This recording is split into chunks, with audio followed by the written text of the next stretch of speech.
Often wrongly labelled as a Ninja Scroll knockoff, Osamu Dazaki's 1990 samurai action piece actually has more than a hint of his earlier work on Golgo 13 about it, as the Gekiga-style hero wanders feudal Japan hiring out his sword-fighting skills for money. The story begins at tea time for an escaped performing tiger as he chows down on the local samurai trying to bring him under control. His dinner is tragically interrupted by wandering swordsman Shuranosuke Sakaki, who demonstrates his skill by casually chopping the beast in two. Having witnessed Shuranosuke's strength, the local shogunate hastily recruits him to rescue their missing princess, kidnapped by ninjas while all the guards were busy feeding Simba. Is Shuranosuke a bad enough dude to rescue the princess? Probably. Before watching Sword for Truth, I had heard vaguely that it wasn't very good, but beyond that I knew very little about it. Unfortunately, I think 1990 was around the time when the bubble economy began to burst, and the money being thrown at anime projects was becoming substantially less. In other words, it looks disappointingly cheap, and it almost certainly was.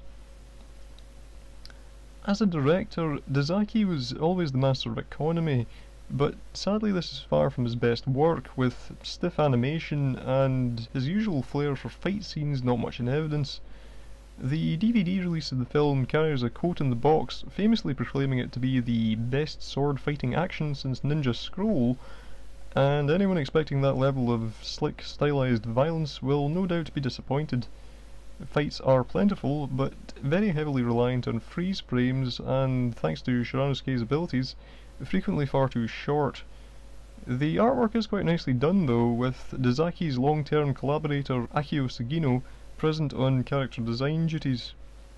The film is quite bloody in a sort of way, but curiously it shies away from explicit depiction. For reasons I can't honestly fathom, much of the blood is rendered in black rather than red. If this was purely for reasons of self-censorship, I could understand, but there's a fair amount of gore too. I don't think it'll trouble anyone but the most squeamish of viewers, but it seems a rather strange inclusion given the apparent aversion to claret. Really though, the only thing that disturbed me in this film was an alarmingly placed squelch sound during one of the sex scenes. Talk about killing the mood. Probably the most frustrating thing about the film though is its narrative. The lack of characterization isn't hugely surprising given the scant running time, but the story seems to introduce a lot of plot points with no real significance. Shuranosuke is apparently a Duke Togo-esque figure with a murky past. This is hinted at but never elaborated upon in any satisfactory manner. Equally frustrating is his tryst with a nubile young pickpocket. Her sinister Yakuza-style tattoo and determination to knife her lover suggest a subplot which never arrives. A pair of villains also turn up towards the end who seem to have very little else to do with the story.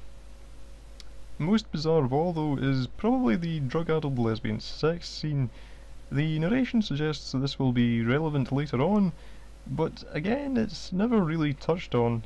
Perhaps I'm being naive and they just wanted an excuse for a drug-addled lesbian sex scene. That said, given the abrupt ending and the number of loose plot threads, I think it's a pretty safe bet that this was intended as the pilot film for a series that never materialised. That doesn't really excuse the woefully inadequate narrative, but it would certainly go some way to explain it. To put everything in context, however, I bought a new copy of this film for £3, and at that price I wasn't disappointed. Annoyingly, the UK edition of the DVD lacks the Japanese language track though, so I could only watch the dub for this one. It's not terrible, but it's not great either. Julia Brahms sounds horribly miscast as the princess. No, Sakaki, don't listen to him. And many of the bit parts are downright cringeworthy. I did like Eric Flynn as Shuranosuke though. His voice has a rather theatrical quality, not a million miles removed from Vincent Price, and I thought that made the character stand out from the usual gruff warrior hero. Lanterns to greet the spirits, and lanterns to guide them on their way, for in hell there is nothing but darkness.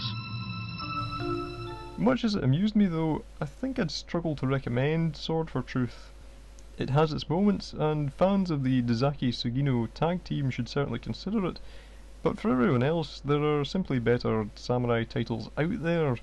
This is just too disjointed and ultimately inconsequential to make it worthwhile for anyone but the hardened collectors.